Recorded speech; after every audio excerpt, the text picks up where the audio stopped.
Haleluya, salam sejahtera Bapak Ibu, Saudara-saudari, keluarga GPD LSAD Magelang, dimanapun Bapak Ibu Saudara berada, Tuhan Yesus memberkati kita semuanya.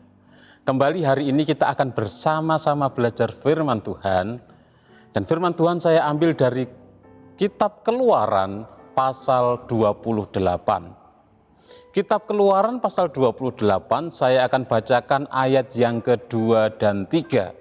Demikian bunyi firman Tuhan. Haruslah engkau membuat pakaian kudus bagi Harun abangmu sebagai perhiasan kemuliaan.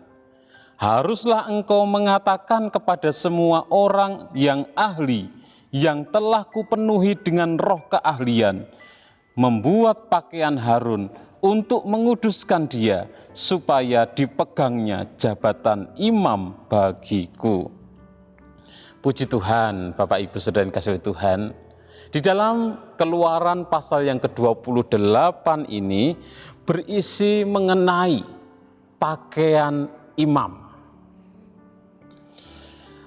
Pakaian imam adalah pakaian yang harus digunakan oleh imam.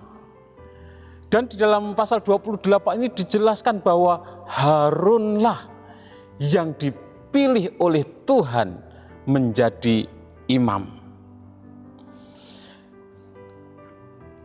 Seorang imam adalah seorang yang mewakili umat di hadapan Allah di dalam upacara kurban. Karena itu pakaian yang digunakan oleh seorang imam bukanlah pakaian sembarangan. Di dalam ayat yang ketiga menjelaskan bahwa pembuatnya adalah seorang ahli yang dipenuhi oleh Roh Allah. Saya akan bacakan lagi ayat yang ketiga, dikatakan, haruslah engkau mengatakan kepada semua orang yang ahli, yang telah kupenuhi dengan roh keahlian, membuat pakaian Harun untuk menguduskan dia, supaya dipegangnya jabatan imam bagiku. Jadi untuk membuat pakaian imam yang dicatat di dalam Keluaran pasal 28 ini, ia adalah seorang yang ahli yang dipenuhi oleh Roh Allah. Artinya bahwa keahlian yang dimiliki oleh orang tersebut untuk membuat pakaian imam itu berasal dari Allah. Keahlian yang dimiliki berasal dari Allah dan digunakan bagi pelayanan kepada Allah. Berikut beberapa komponen penting dalam pakaian imam. Kalau kita membaca di dalam pasal 28 ini, ada baju efod. Di dalam ayat yang ke-6 saya akan bacakan, dikatakan baju efod itu harus dibuat mereka dari emas, kain ungu tua dan kain ungu muda, kain kirmisi dan kain lenan halus yang dipintal benangnya, buatan seorang ahli. Jadi baju efod dibuat oleh seorang ahli, bukan sembarangan orang yang membuat pakaian untuk imam. Seorang ahli yang dipenuhi Roh Allah, yang diurapi oleh Allah. Dan baju efod ini berbentuk celemek yang dikalungkan di dada imam ketika ia bertugas melayani. Di setiap bahu diukir 6 nama dari suku-suku Israel. 6 nama diukir di bahu sebelah kanan, 6 nama suku-suku Israel diukir di bahu sebelah kiri. Dalam ayat 9 sampai 12 saya akan bacakan, dikatakan ayat 9 sampai 12. Haruslah kau ambil 2 permata krisopras dan mengukirkan nama para anak Israel pada permata itu. 6 dari nama mereka itu pada permata yang pertama, dan ke-6 nama lagi pada permata yang kedua menurut urutan kelahirannya.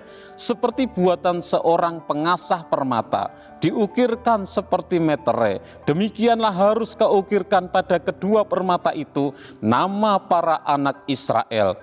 Dililit dengan ikat pinggang emas haruslah kau buat permata itu. Ayat 12, kemudian haruslah kau taruh kedua permata itu pada kedua tutup bahu baju efod sebagai permata peringatan untuk mengingat orang Israel. Maka kehadapan Tuhan haruslah Harun membawa nama mereka di atas kedua tutup bahunya menjadi tanda peringatan.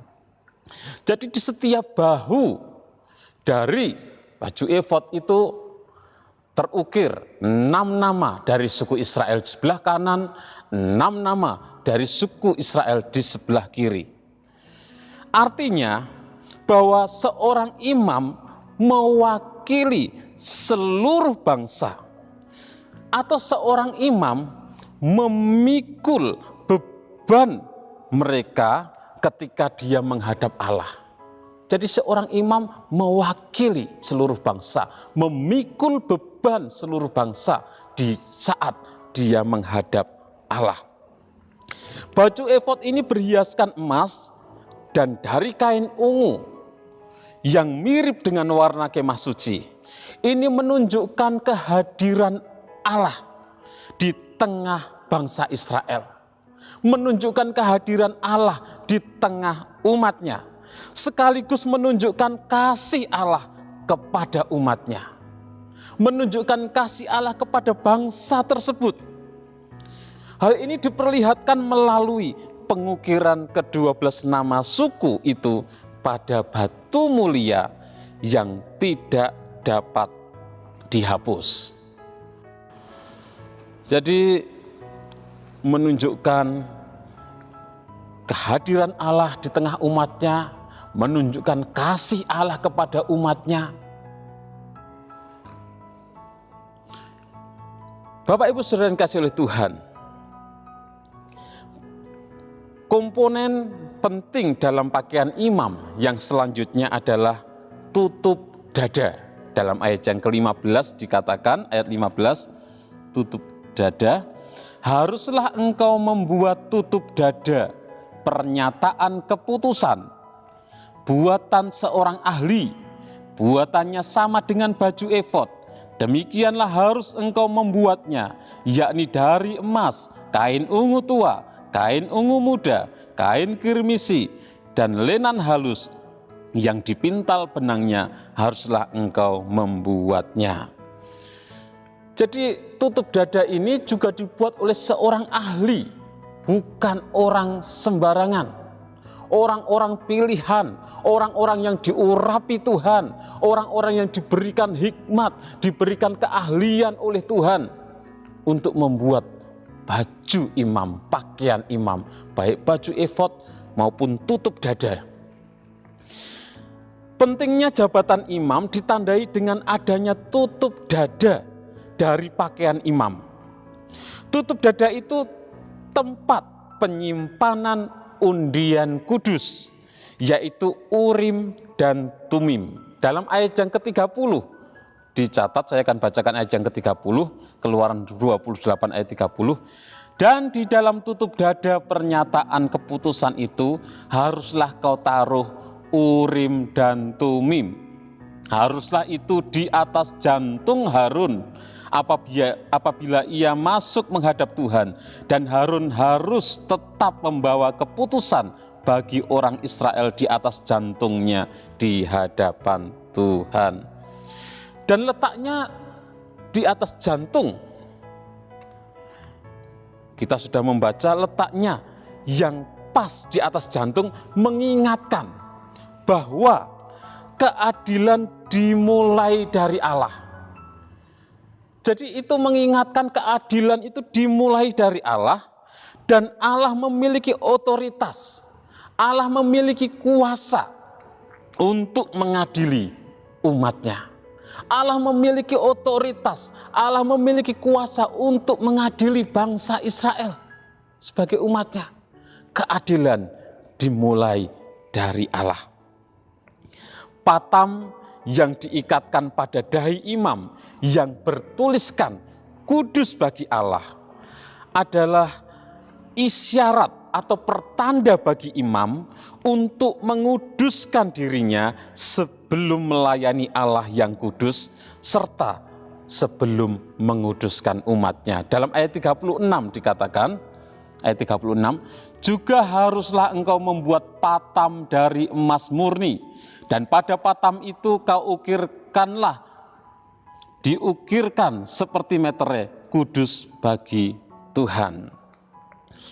Dan hal ini menjadi isyarat, menjadi pertanda bagi imam untuk menguduskan dirinya sebelum melayani Allah. Imam harus menguduskan dirinya sebelum menguduskan umat Tuhan. Tuhan Yesus Kristus adalah imam besar agung kita. Tuhan Yesus Kristus adalah imam besar yang lebih besar daripada Imam Harun. Dan Yesus Kristus sebagai imam besar agung kita, dia menanggung seluruh beban dosa umat manusia di atas bahunya. Ketika dia mewakili dunia di hadapan Allah Bapa, hidup kita yang sudah ditebus sudah menjadi milik imam besar agung. Hidup kita yang sudah ditebus sudah menjadi milik Kristus.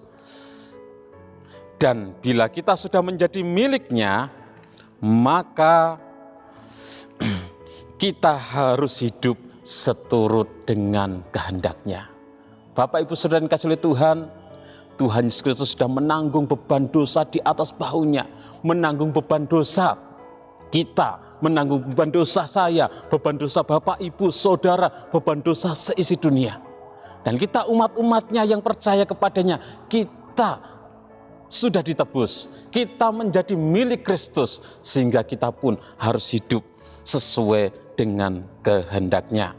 Oleh karena itu, biarlah dunia melihat kemuliaan Kristus terpancar dari kehidupan kita yang telah mengenakan pakaian.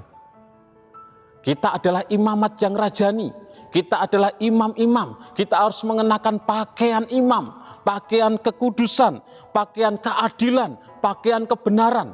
Itu yang harus kita kenakan. Kita harus mengenakan, kita harus berbuat, melakukan yang adil, yang benar, dan yang kudus dimanapun kita berada. Baik di tempat kerja, di rumah, dimanapun kita berada, kita harus mengenakan pakaian kekudusan, kebenaran, dan keadilan. Mari kita berdoa. Allah Bapa kami yang ada dalam kerajaan surga, Allah yang kami sembah di dalam nama Tuhan Yesus Kristus, kami bersyukur punya Allah seperti Engkau, Allah yang sudah menanggung beban dosa kami, Allah yang sudah menebus kami, menyelamatkan kami. Hidup kami bukan milik kami sendiri lagi, tetapi hidup kami adalah milik Engkau Tuhan. Biarlah Engkau mampukan kami untuk melakukan setiap kehendak-Mu, hidup di dalam kekudusan, hidup di dalam keadilan, hidup di dalam kebenaran-Mu dimanapun kami berada. Terima kasih Tuhan. Tuhan Yesus, janganlah kiranya kasih dan setia meninggalkan kami, keluarga GPDI El Shaddai Magelang, melainkan dikalungkan pada leher kami dan dituliskan pada hati kami. Kiranya kami mendapat kasih dan penghargaan dalam pandangan Allah dan manusia. Dalam nama Tuhan Yesus Kristus kami berdoa dan bersyukur. Haleluya. Amin.